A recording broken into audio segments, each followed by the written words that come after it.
Welcome to everyone on behalf of the Digital Cultures Research Centre at UWE Bristol and the Festival of Ideas. I'm Mandy Rose, the director of the centre, and I'm delighted to be here to celebrate and explore this evening the themes of Marcus Gilroy-Ware's new book, After the Fact, The Truth About Fake News, out this week on Repeater Books. So we're going to be asking if fake news is a digital problem. And the book just could not be more pertinent, you know, in a week where we're seeing Trump refusing to acknowledge the results of the US election, accusing the news media of peddling falsehoods, with conspiracy theories about coronavirus abounding, and voices of anti-vaxxers being raised now in the wake of Pfizer's announcement. So this book, After the Fact, addresses just these circumstances and asks how false news has emerged as a problem in a context of information abundance. And tonight, you know, we're interested especially in the book's interest in whether digital platforms at the heart of our information landscape are to blame for that problem of fake news. So we've got an hour now. Marcus is going to offer some framing remarks, and I'll be asking the panelists to come in with their points of view. There'll be discussion among the panel, and we're aiming to hold the last 15 minutes for your contributions. Regrettably, we can't see you, our attendees, so we're thrilled that you're there. But we're keen to get a sense of your presence and point of view. So we're going to use Mentimeter to do a quick poll. If you could grab your phones, that would be really helpful. So I'll give you about 10 seconds to do that, 15 seconds to do that, while we pull up the Mentimeter slides, and Marcus is going to walk you through them. I see we have some answers, but I'm not able to answer.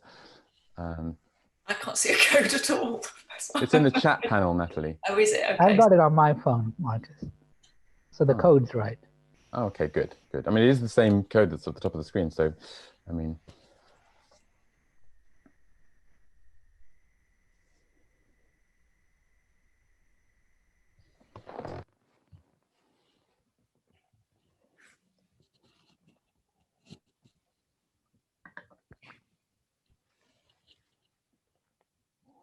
oh, I see the no's are making a comeback. Oh, no.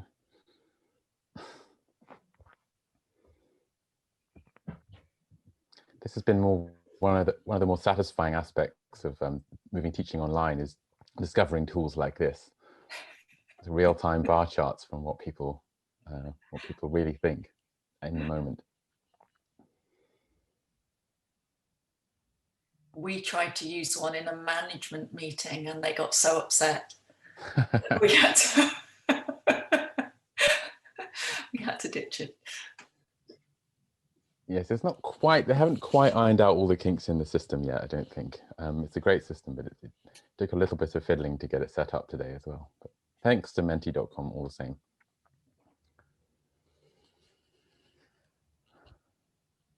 I see we already have some early comments in the panel. Yeah. In the chat panel, that is.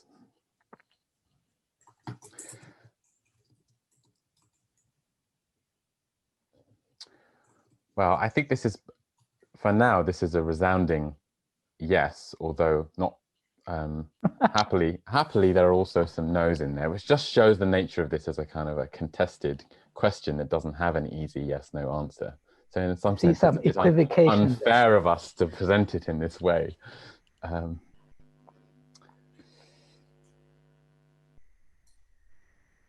few names I recognize. Okay, well, I think we should move ahead to the next thing, because yes, no is a little bit reductive. We just thought we'd quickly give you a chance to also enter some keywords. Free association, what do you associate with the idea of fake news? When you hear the words, what do you think fake news really is or is linked to? Trump, the first word on the screen, that is very useful and very apt.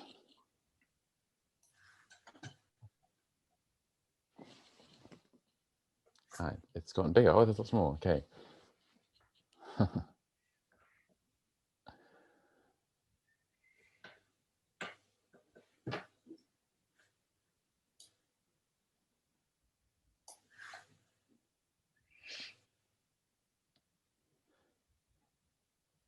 can see that we have a very well-read audience, obviously keeping their finger on the pulse of everything that's happening.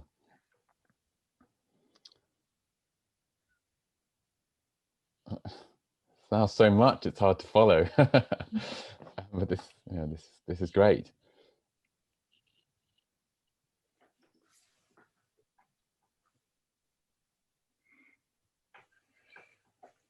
I'm going to take a screen capture of this actually, so that we can come back to it when it's not on the screen later.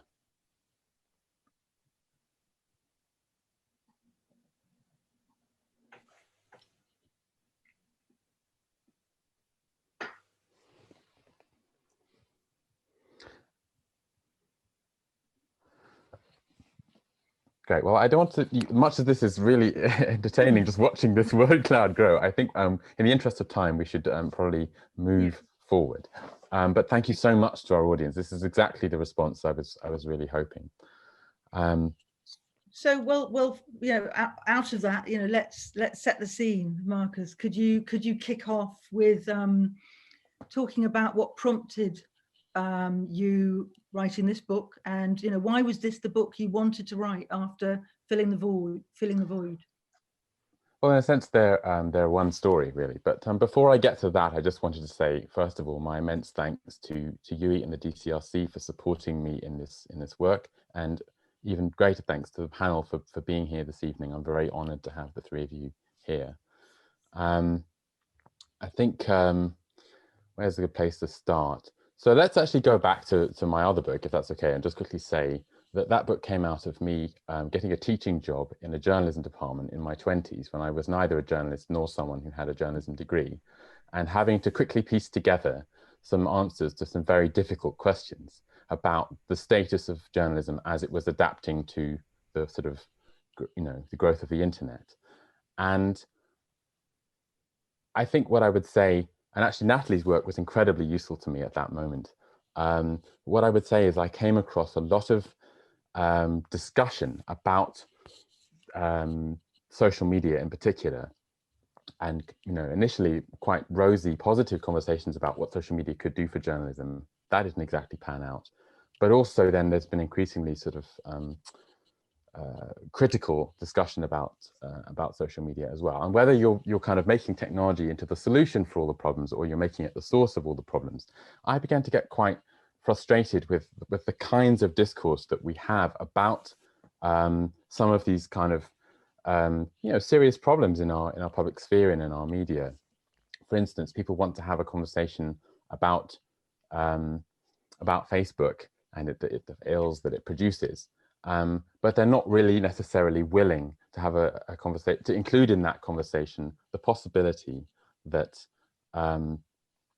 maybe that model that Facebook is following is actually just a more predatory and a more accelerated and a more extreme version of a version of capitalism that they have been quite happy to tolerate up to that point. That you want your clothes, you want your holidays, you want various other things that come from the same system. And yet then when these kinds of extremely predatory corporations come along and start doing some of the same things, ruthless commodification and exploitation to our culture and our discourse and our attention itself, we try to have a conversation about just that narrow problem instead of really looking at the system that produced those ills.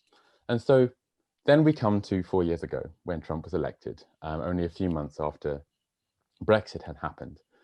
And I began to find some of the same things, that these sort of phrases entered our language, fake news, post-truth, and so forth. And nobody seemed to be asking the question of actually, like, how was it that we built a world in which this was possible? How was it that we were so susceptible to believing in aliens or the flat earth, or that, you know, Donald Trump is going to liberate us or whatever? That you can't just talk about the kind of technical means by which those messages were delivered, or even by which they were targeted. You have to have a conversation about the broader political, social, and cultural issues that made that problem happen before it sort of came to our attention. And so the Scottish economist Mark Blythe says that you should write about what pisses you off. And I sort of took that in that spirit. I wanted to write both these books really to try and take issue with the idea that these are solely digital digital problems, that they just seem to sort of fall like rain from nowhere and suddenly they're a technological problem. And I think that there's a much bigger conversation that we need to be having. And in the case of after the fact, I realized that that sort of reductive, reductive discussion about some of these problems was itself part of the problem that led us to the issues that we call by labels like fake news and post-truth. So this kind of tendency for debates not to achieve the aim or find the answers that they're supposed to find is part of the problem that gives us fake news. And it seemed to me a little disingenuous that people wanted to talk about fake news and not kind of really address the bits of the same system that they were sort of complicit with. So that's the kind of spirit of the book. And I sort of come into this, the world of journalism, the world of media, the world of academia really as something of an outsider, and have used the books that I can find and the scholarly debates that I can find to kind of inform those critiques. But that has often meant drawing from things, issues and debates that are outside of the immediate discussion of media again. So that's why we've posed this question. That's why I've invited this broad and interesting panel of people whose work all goes outside of the basic question in different ways, because I want us to have that kind of broad and more detailed discussion about where disinformation and all of its other corollaries come from. So just to say a little bit more about the book and the contents of the book, can you say a little bit about the structure of the book and how digital distortions, the chapter that addresses this issue of the digital platforms and their place in this story, how that is the last chapter in the book? Yeah, so okay, I'll just quickly take you through it. So one of the things I find in this kind of maybe resituating of the debate that I'm trying to do is that there's a sort of 70 to 80 year history of a system that some of us would call neoliberalism. In the book, I've called it the market-driven society, and so forth. And that is a history that I find sort of not enough of us are aware of. So that it tends to be one of the reasons why we think of these problems as having sprung up very recently. So I wanted to look at the kinds of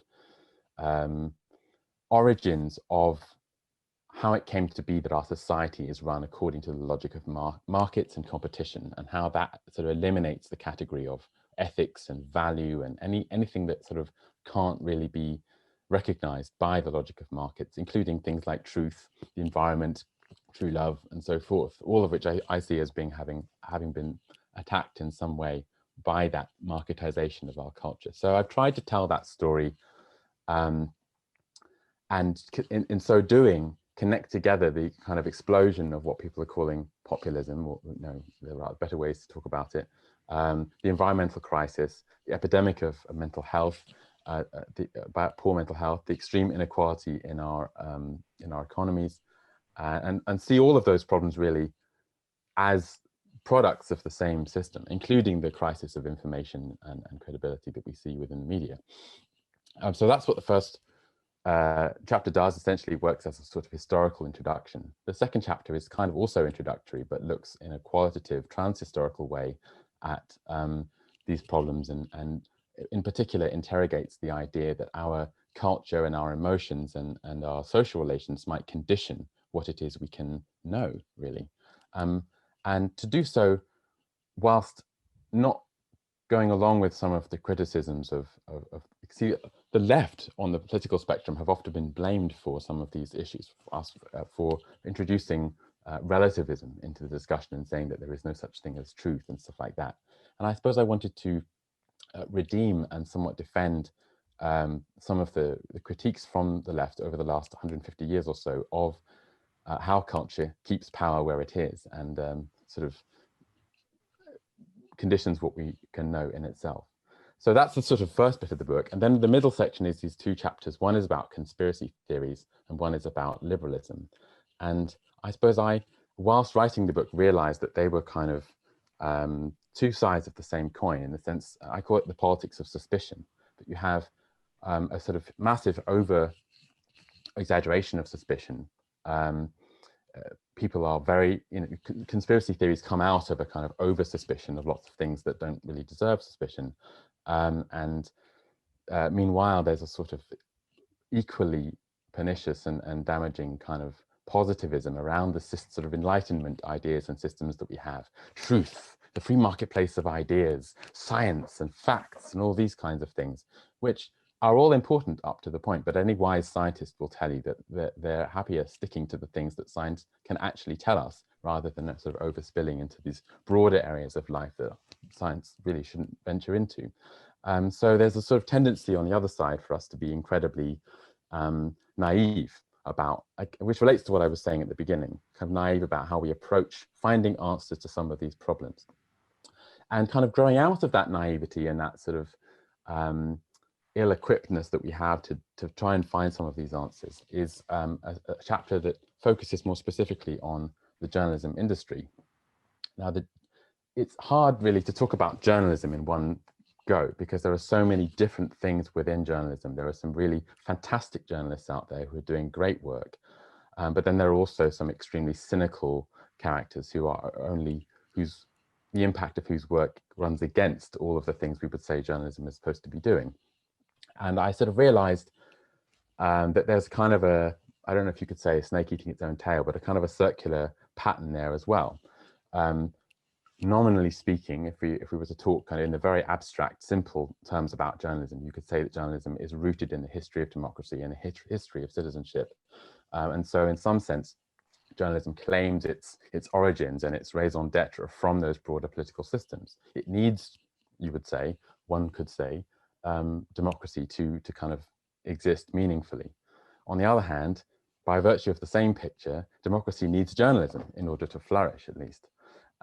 When you go back to the story that's told in the first chapter, you see that there's a certain kind of erosion of our democracy and a hollowing out of it. And this is something that I argue that journalists largely, in terms of mainstream journalism, went along with. And in so doing, they actually went along with and were, complicit with the very process that ended up destroying their own ontological root, destroying their own raison d'etre. And then along came the technology of the internet, and instead of embracing that and finding new ways to make better forms of journalism that might be more interesting to publics, more engaging, more creative, it simply became a means to try to plug the hole of lost advertising revenues. And in the end, most of the money from that ended up going to companies like Facebook, which leads nicely to the last chapter. And I deliberately left it till last because of, I guess, some of the things that I've said about how technology is almost always made into the origin of the problem. It's always made into the start of the story. And my question is always, well, who is making these technologies? Because almost always they are rooted themselves in a culture and a form of capitalism that precedes them. And therefore they couldn't possibly have been the start of the story. So we have to tell the story of all these other ills within politics and capitalism and the sort of hollowing out of our democracy first. And then we can get to the kind of, the end of the story, which is, yes, and Facebook, Twitter, Zoom, Google are sort of these kind of very predatory manifestations of this much older, very cynical kind of market capitalism, where everything is a commodity and everything is tradable and there are no ethics and there are no morals and there's nothing else left to anchor us. So that's, I mean, now I've told you that, maybe you don't need to go and buy the book, but I hope that the 95,000 word version of that answer is still going to offer people enough of a reason to go and investigate further I think it is. I think there's a lot there, and I think perhaps first I'll turn to Natalie and pick up on those thoughts about the hollowing out of democracy and the kind of idea that journalists in some sense are complicit in that. So I guess in a sense, question to you is, do you think journalists deserve some of that suspicion that's sometimes directed at them? Yes, thank you, and thank you for the offer to be on the panel and forcing me to read the book, which is great, everyone, so please do go and buy it. Coming back to the question of journalism and journalists, they always come at the bottom of all of the surveys around, or next to the bottom. Actually, politicians are always at the very bottom of who's trusted the most in society, which professions, and journalists are usually just above that. And I think it's worthwhile digging down into some of those surveys a little bit, just because they all measure slightly different things, and they're all doing a bit of a different job with this concept called trust, and also this thing called journalism, really. So I gathered together a few bits and pieces in lieu of this talk, but if we go back to a 2019 EBU survey, which is widely recognised in the industry as being a kind of very authoritative, they found that only 28% of Britons tended to trust their press. So this is distinguishing between journalists generally and defining it very much as the press, compared to 64% of Britons who said they didn't trust the press. And the credibility of the British press in that survey is lower even than Serbia, which is, you know, pretty hard going. In terms of trustworthiness, the British press comes out as 26 out of 28 European countries, which is, again, pretty shocking, really. And that low ranking is pretty consistent when you go back over the years through the surveys, right back, in fact, to 2002. Trust in British broadcasting, however, is a bit higher. It's dropping, but it is a little bit higher than the press.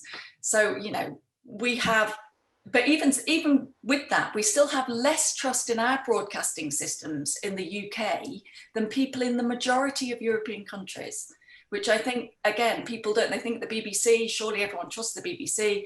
Actually, that is really dropping.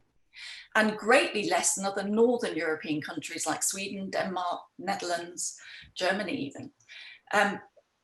If we look to the 2020 Edelman Trust Barometer, they said that trust in the media in the UK, so this is a really general phrase, had fallen to 35% amongst the general population from 37 in 2019, and it plummeted to an all-time low of 31 after the general election. And I think that's also a really interesting factor, because coming back to what Marcus was saying about this relationship between media and democracy, that is brought into sharp relief whenever we have a general election.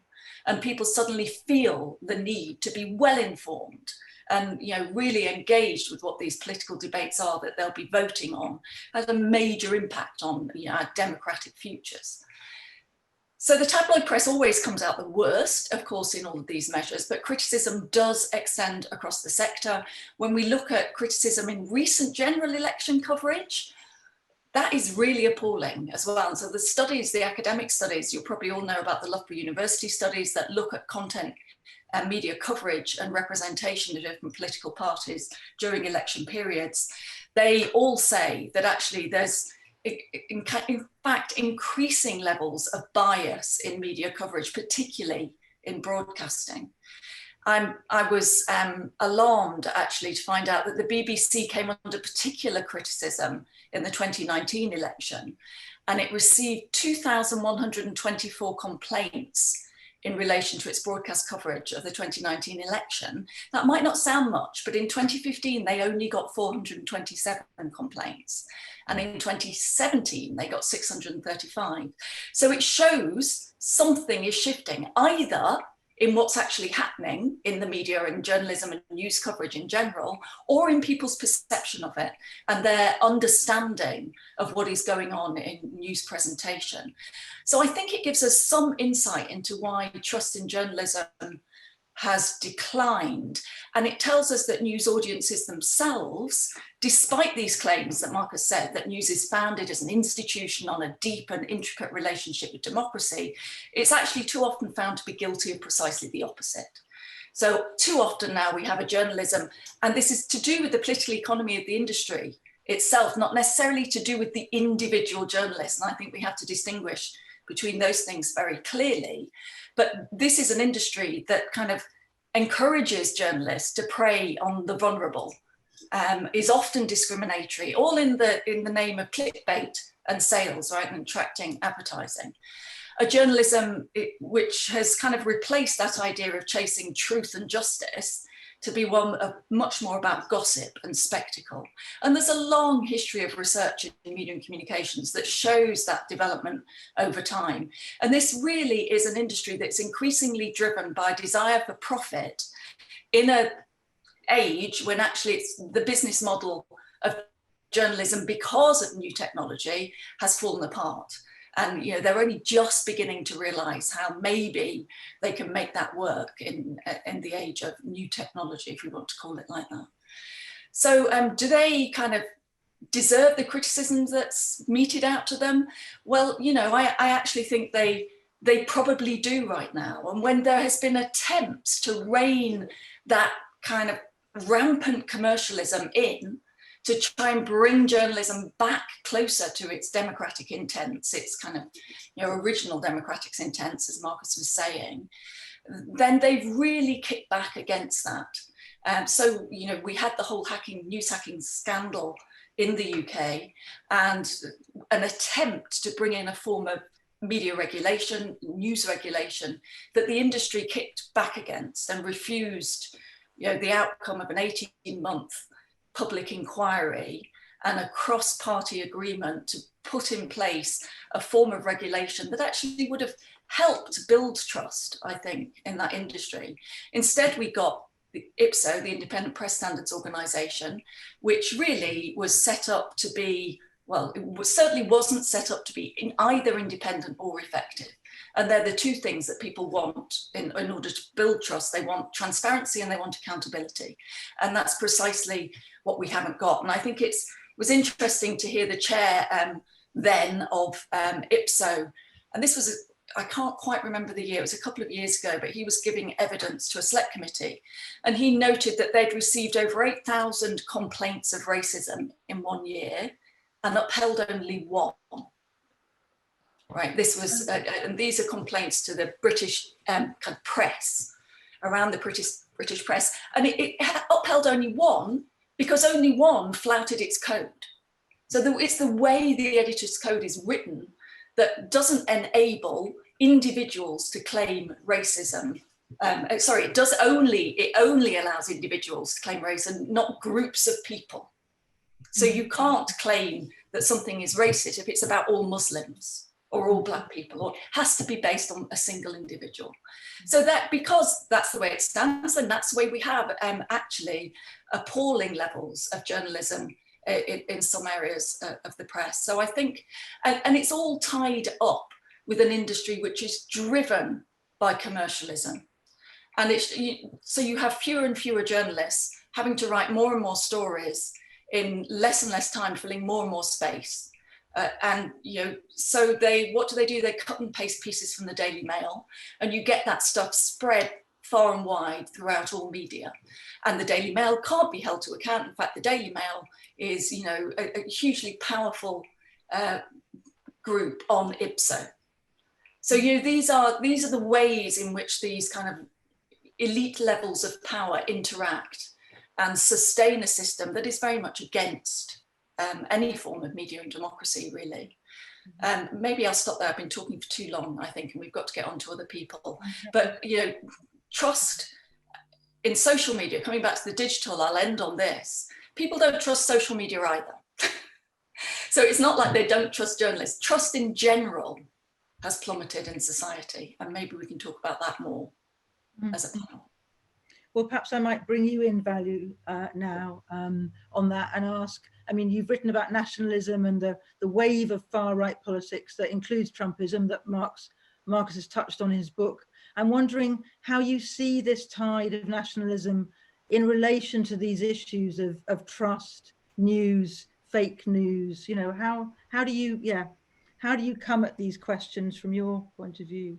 I guess I risk repeating the already authoritative stuff Marcus and Natalie have said, but I guess where I start is what I take from Marcus's book is the mere emphasis on a profit-driven media environment, where media content is construed fundamentally and primarily as the quest for eyeballs, as the quest for attention, which is of course aided today, and I think Natalie got to that at the very end, it is aided today by the increasingly surgical mechanisms by which surveil our most, not only surveil and induce our most intimate, guilty, anxious, seductive, and or kind of animating yearnings, fears, identifications, and whatnot.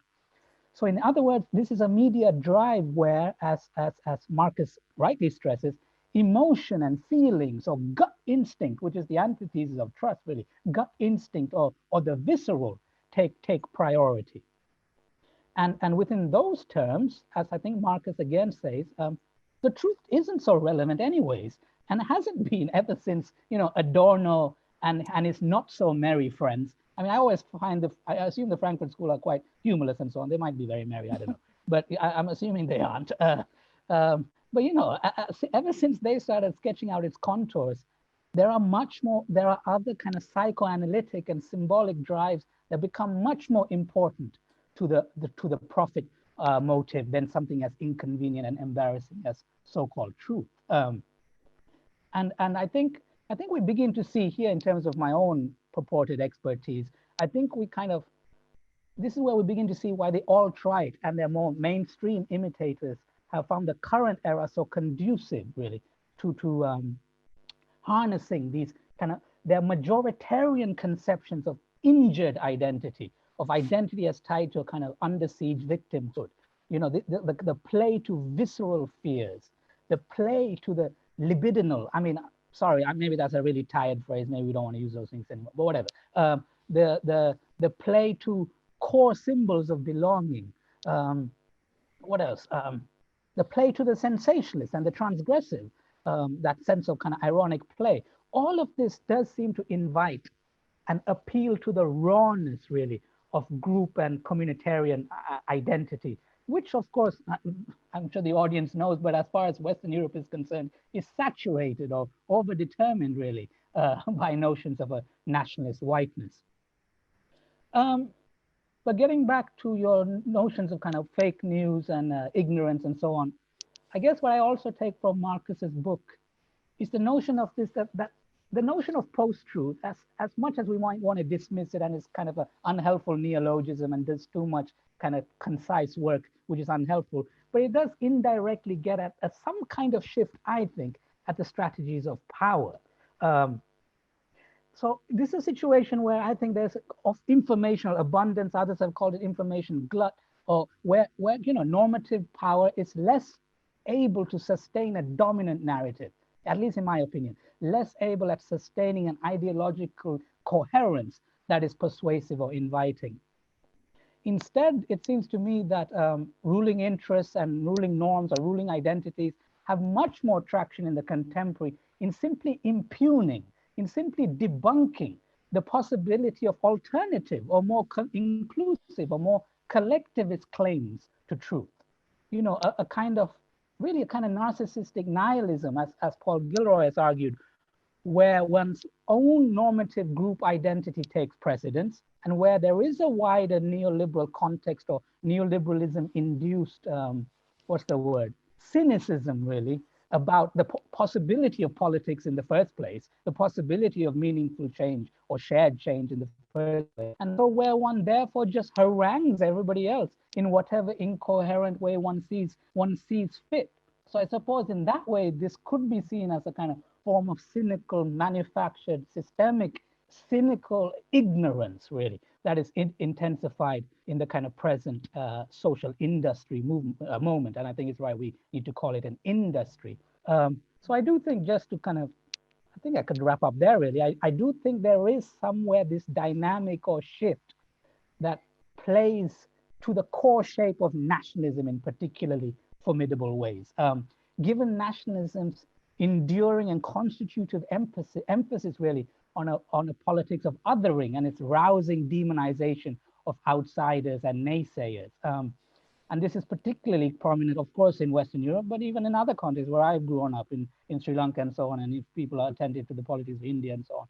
The nationalist cause, I think there's a relationship today of that ignorance opposed to nationalism, because in my opinion, the nationalist cause is often less about itself, less enamored by itself, and much more about everybody else, who are already characterized as outsiders, critics, traitors to the nation, and therein all that is incumbent upon the nationalist program is to further denigrate and repudiate these figures of non-belonging to greater and greater effect. And I think that social media, social industry as tied to the profit motive does galvanize or lubricate those dynamics in particularly efficient ways. I'll just stop there.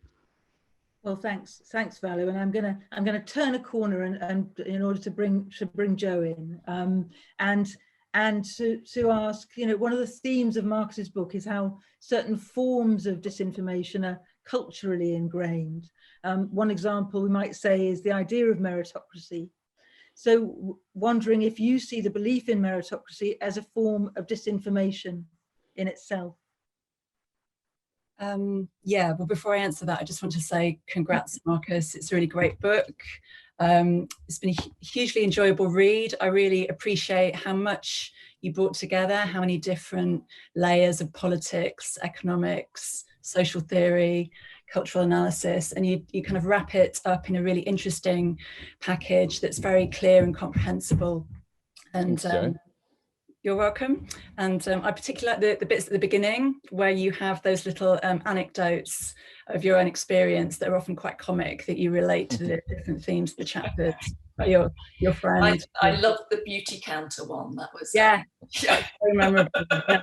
And also, I was fuming about that. I had to go and write it because I was so angry with the whole thing. And beauty counter disinformation. Brings us back to your question, Mandy. So yeah, is meritocracy a form of disinformation? Well, it's definitely a form of misinformation, and yes, it often is a form of disinformation too, if you take the difference being purposeful intent to deception. So I think, yeah, the book brings out really well how the normalization of the idea that we just need to work hard to activate our talent, to climb to the top of the social pile, is, not necessarily true. It's something that is used in the vested interests of the super rich to consolidate and normalize a particular landscape of inequality. And that's I think brought out really, really well and really beautifully in terms of how the normalization of inequality is a backdrop to the kind of de-democratization, a backdrop to the democratic deficit, what you call fake democracy that spawns the rise of fake news in turn. So yes, it's often a form of disinformation.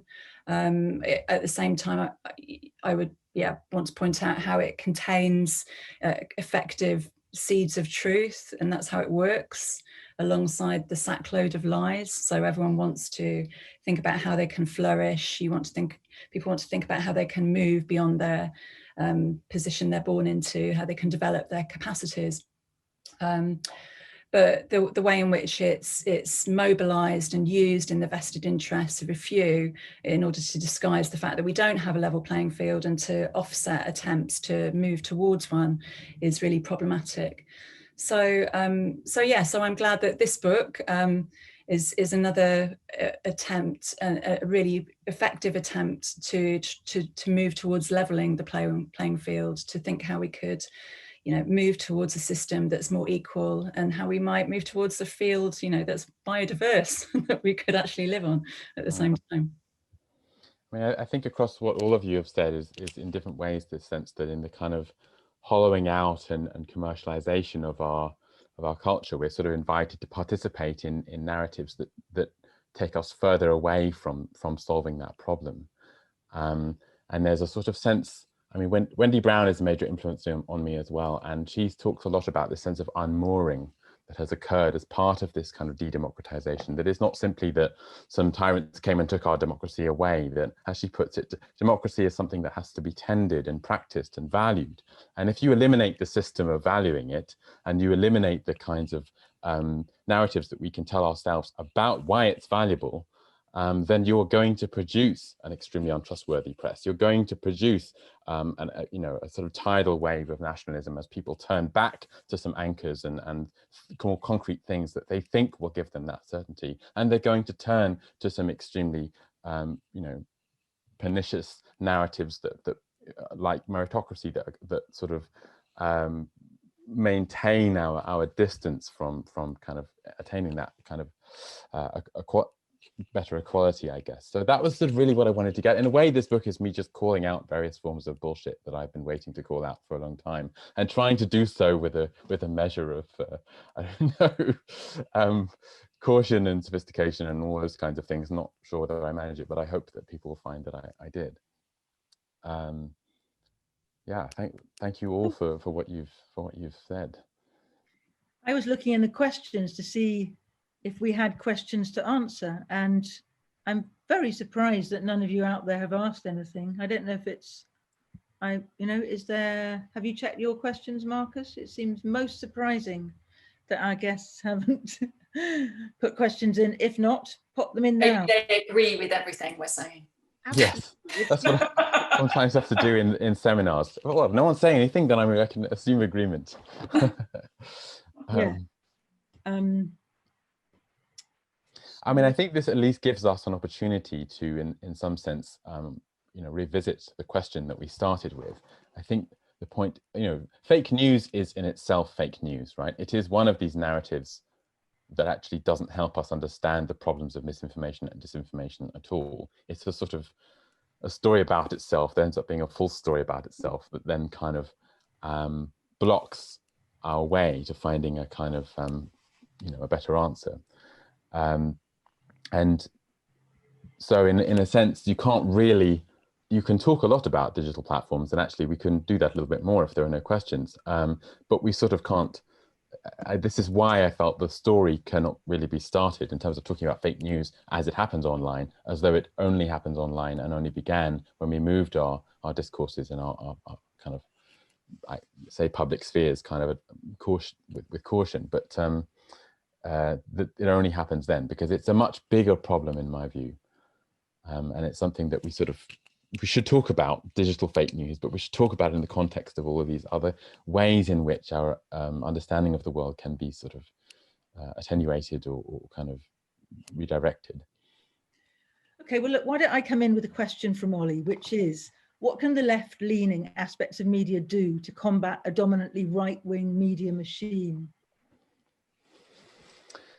Ooh, wow, nice, easy question to start with. Not. May I take that one? The other panelists, please join in with me. But I think about this question a lot, but I think about this question every day, I would say, because I think it's one thing to point out and make criticisms, and that is necessary, but we also have to think about what we can build. I suppose in this question, I slightly find myself going back to some of the works of Mark Fisher, because I think buried in his kind of, in many different works, is this sense that we have to think more about, controlling what's normal. And this is sort of in the work of Gramsci and other thinkers as well. But these questions require us to go back to them every so often. There's this sense, in fact, it's written on the wall in Goldsmiths. So Natalie will have seen it many days, although not recently, as we're not going on campus that much. But the sense of the things that seem, inevitable must be shown to be mere contingencies, and the things that seem impossible have to be shown to be attainable. And I think that left-wing media, for me, needs to partly operate by not always shouting about how left-wing it is. I get quite frustrated by that, because I think you will only ever speak to people who already agree with you, and that is not necessarily the cause of polarization, but it certainly isn't a solution either. I would like to just stand up and make the case for why the world needs to be a certain way, and not bring the whole kind of absurd construct of a left-right political spectrum, which, it doesn't really bear out when you actually ask people anthropologically what they believe anyway. Leave that to one side. And questions like having a sustainable relationship with the environment and making sure that justice is kind of actually just, are not, there don't have to be issues of both sides. So I want to kind of proceed with a bit more kind of gung-ho confidence in those kinds of ideas, and make them a bit more sort of, there's lots that's been said about the history of ideology. Eliane Glaser wrote an excellent book about the sort of making ideology seem invisible, as indeed many people have written about. And Lord Falconer saying, well, politics needs to be done without ideology, blah, blah, blah. We don't have to necessarily go that far, but we can make left-wing media, as I think a lot of people are doing now on Instagram and things like that, that perhaps kind of tones down the sort of shouting about what church we go to, and focuses on just really, just better ideas about how a better world might look. Can I come in as well there? Sorry. Go on, Natalie. Yes. Yes, go ahead. Am I talking then? Sorry, I don't want to take up other time from questions, but I think, I mean, you know, Marcus has given you a very big overarching political argument, but I think there's also some more maybe grounded practical stuff that we can do in relation to media and communications environments that are really important to do. You know, our media and communications environments are the kind of epitome of advanced global capitalism in many ways. They are hugely concentrated commercial, corporate, global industries. And actually we need to find ways of lessening that concentration at a very, you know, and that's the very minimal level. So at the very top, we've got to, you know, in the UK, we have only 3 companies that own 83% of our news organizations. You know, that's just appalling, right? It's a, you know, we have to increase the level of plurality of news organizations in order to get any different voices come through in any different ways. And that has to be done at kind of, you know, at a really intense level across the board. And time and again in our parliament, they've said we must debate the issue of media plurality. And yet every time a new merger or you know, buyout comes up, they refuse because they say we've just got to let these organizations survive, and it's all in the name of kind of, you know, retaining a certain level of profit. And so it's never tied, that link with democracy. I can see the thing in the chat box somebody's saying is entirely broken. Actually, it's been broken for a long, long time. These are entirely commercially driven, and the BBC is also linked into those drives because it follows that model to a certain extent. And then we've got to also find ways of growing more grassroots media from the bottom up. So we've got to allow more independent, genuinely independent media to thrive. And by independent, I mean independent of both government and commercial pressures. So these have got to be organizations which are not for profit and which do have democratic intent at their heart. And as you're coming out of Bristol, and I know you've got one of the best examples of a non-corporate cooperative news organisation in the Bristol Cable there, you know, that's, I think, a really great model. It works with communities. It follows editorial patterns guided by its communities. And it's not driven by giving shareholders ever greater profit margins. You know, so we've got to find new models, and it does come down to a kind of political economic factor at one level. We have to find ways of doing that, because as long as we only enable news which is all about money, then we will never have news which is mostly about democracy. We cut it out. Vallu, do come in. Yeah, I just want to build on something that, you know, raised about the left and what does one do and so on. And I just want to say that as regards the appeal of nationalist populism in any ways, and I think this gets to Marcus's book, one has to recognize that the so-called fact, or things like liberal civility or recourse to institutional proceduralism or protocol or moderation as kind of virtues in themselves, are completely immaterial to what the nationalist is actually asserting, right? This is the terrain of emotions, of visceral identification, myths, poetics, symbolic attachments, dare I say, imagined communities, to coin a phrase. So this is the stuff of the social imagination, and no amount of pontification about hard facts or the reality of things will reverse this. And, you know, things like we've suffered this, but the kind of Remainiac, if you like, insistence on that Boris is breaching international law, or the sanctity of Article 50, or we needed a second, ratifying referendum. All of this is just fodder when we kind of return also popular, as it's kind of raw and authentic voice of nastrated by institutional and kind of, sorry.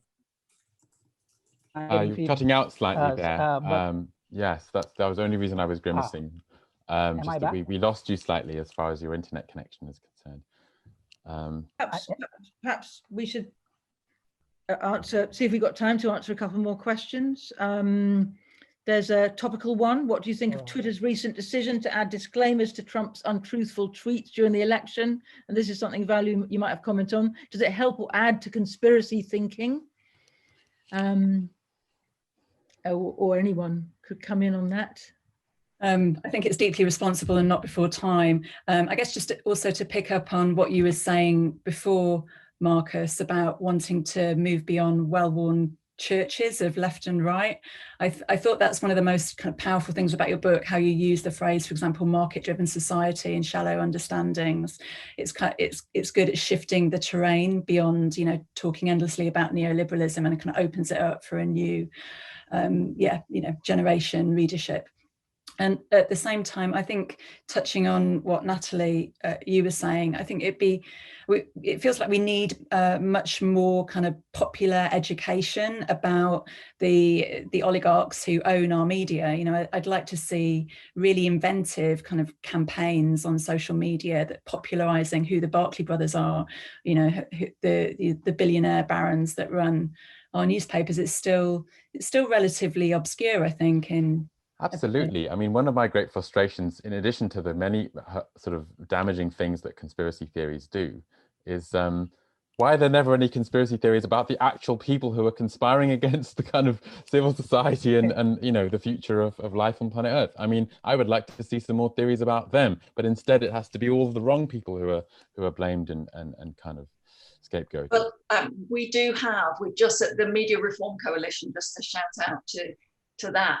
We've just got a grant from the Joseph Rowntree Charitable Trust to do a campaign to redefine public media from January. So yay. So hopefully we'll have some of that content out there, Joe, and we'll be able to do it. But I agree wholeheartedly. We've got to start really being imaginative and getting all of these issues out there and enabling people to think in different ways. I mean, coming back to the social media, I've just pulled this out because I'm endlessly horrified by these as figures. You know, those digital giants, this really is global capitalism writ large. If we put together Facebook, Alphabet, parent company of Google, of course, Amazon and Apple and Microsoft, they have a combined annual revenue larger than the GDP of 90% of the world's countries. I mean, I can't even get my head around that, right? I mean, it's just astonishing. Jeff Bezos, the founder and owner of Amazon, is the richest person in history. And he has a net wealth which increased in 2018 by over $400 million a day. Right? I mean, it's just astounding. And these are the sorts of things that we just pass over now. We gloss over. It's become, you know, well, they exist and we can't do anything about it type thing. Well, you know, actually for me, that's where we start. That's the starting blocks. I wish we were kicking off a bit more about how much Jeff Bezos himself has increased his net worth under the pandemic alone. I mean, it should be the main story in a way. And instead it's kind of back page stuff. And for them, of course, the elections are brilliant. They are, you know, they earn so much money off the back of these elections. You know, I don't know, I was at a talk the other week when Michael Bloomberg, you know, who ran for his presidential campaign back in the springtime, he spent $1 billion on his campaign and $82 million on digital ads alone. I mean, and he lost. Right. So, but I think that's, you know, it's just incredible. I mean, America's on a whole different scale with their spending on political advertising, of course. But if we think about the whole Cambridge Analytica scandal here, we can also see how, you know, it's all driven by money, actually, at the end of the day. Yes, there's absolutely that unmooring in place again. I suppose with Cambridge Analytica, I felt, I mean, it was absolutely as scandalous as people said it was, but people didn't kick off when it was, you know, Unilever or other major corporations using the same techniques to sell shampoo, batteries and ice cream. But suddenly when we were selling political ideas, it became everyone's morally outraged. And I sort of think we need to be morally outraged around the whole picture in order to come to conclusions or suggest solutions even around some of it. Yeah, it's interesting that whole thing around consumerism, we just, you know, that's just normal now. But when it's something about consuming stuff online, then that becomes very different. So, you know, it's because somehow it's seen as being more in your face, whereas actually going into a shop every day and buying something, it isn't. It's quite an odd thing. Indeed. So I'm going to need to draw things to a close. There are a few kind of exhortations to action there, and a few, you know, conclusions or conclude. Marcus, are we going to do a quick Mentimeter poll to finish things off? Why don't we? Let's see if we made any impact in whether people see this as a digital problem or not. Of course, it's still an unfair yes/no question, and the answer is still yes and no. But let's see. Yeah, it was 29 to 20 before, so let's see if we let's see what people choose now.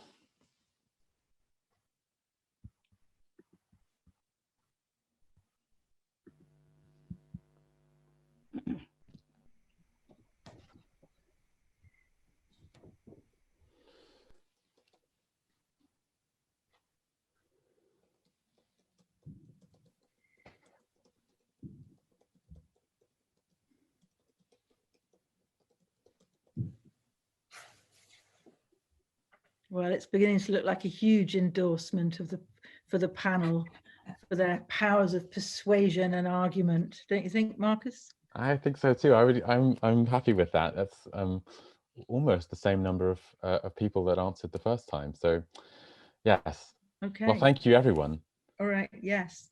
Thank you so much to everyone who came along. And I'm so sorry that there were a number of brilliant questions that we weren't able to get to. I want to say thanks to Sarah Barnes behind the scene. Yes, thank you, Sarah. Thanks to our brilliant panelists, and congratulations to Marcus on a really important book. So thank you. It means a lot to me that you all really enjoyed it. And I hope that everyone watching really enjoys it as well. So thanks everyone for being here. Thank you to all of you. Yeah. Bye-bye. Please buy the book. Buy the book. That's right.